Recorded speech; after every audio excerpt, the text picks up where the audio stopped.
एक समय की बात है।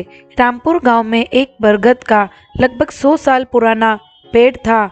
सभी लोग अकेले उस पेड़ के नीचे से गुजरने से डरते थे। सभी लोगों का मानना था कि उस पेड़ में भूत है, लेकिन क्या सच था यह किसी को पता नहीं था।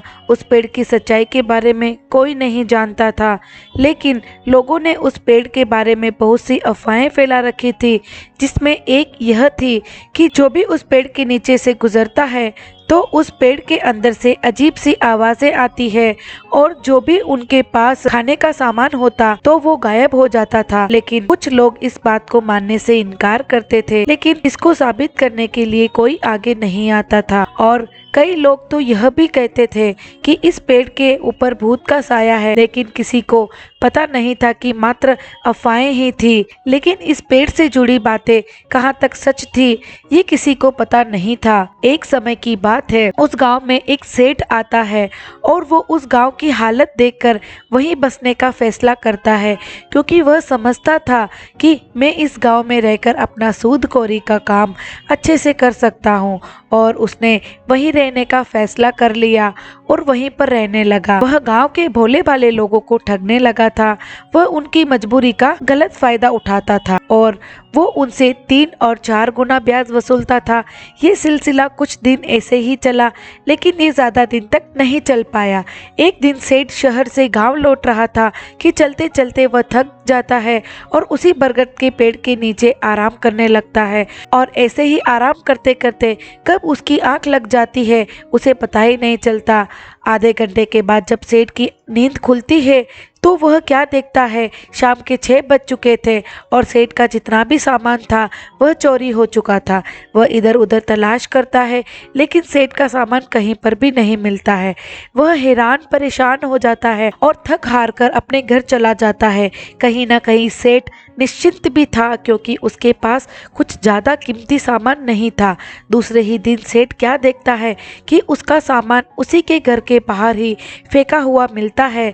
तो वह देखता है कि उसमें से सिर्फ खाने का सामान ही चोरी हुआ था। तो सेठ हैरान था। यह बात सेठ ने अपनी पत्नी शारदा को बताई, तो शारदा थी आदत से मजबूर और उसने ये बात किसी दूसरी महिला को बताई, उसने किसी तीसरी को, और ऐसे करते करते यह बात हवा की तरफ फैल गई कि पेड़ में एक भूखी आत्मा रहती है।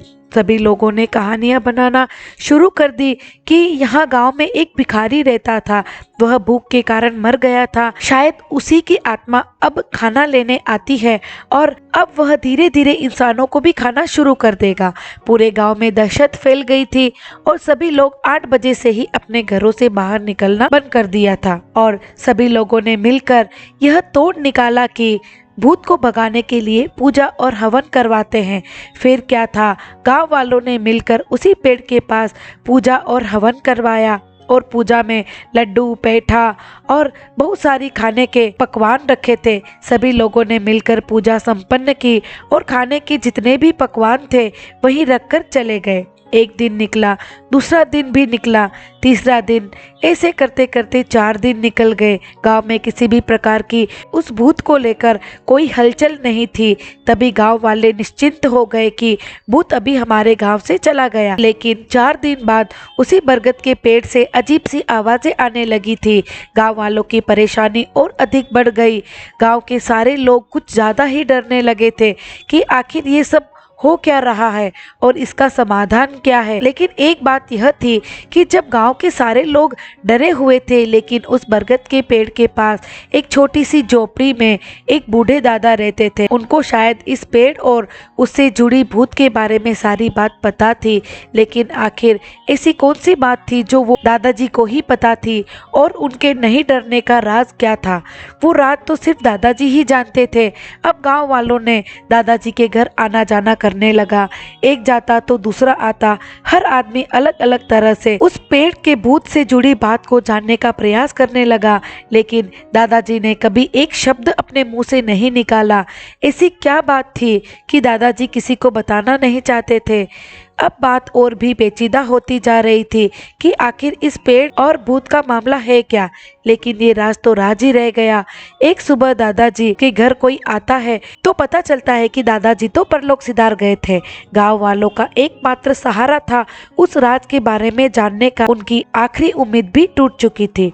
अब तो बरगद के पेड़ के आसपास की हरकतें बढ़ती ही जा रही थी। शायद उसको खाना चाहिए था, लेकिन एक बात और अजीब थी कि जब कोई व्यक्ति उस पेड़ के आसपास रहता तो वहां से खाना गायब नहीं होता था। खाना तभी वहां से गायब होता था जब कोई रखकर चला जाता। तो ये बात सेठ के बेटे को हजम नहीं हुई थी। वह अभी अभी ही अपनी पढ़ाई खत्म करने के बाद अपने माता पिता के पास इस गाँव में रहने आता है। वह बाकी के गाँव वालों के मुकाबले अधिक पढ़ा लिखा समझदार था। उसने जब ये सारी बातें सुनी तो अब इस पेड़ और उससे जुड़े भूत की गुत्थी को सुलझाने की ठान ली। अब देखना यह था कि वह क्या योजना बनाता है।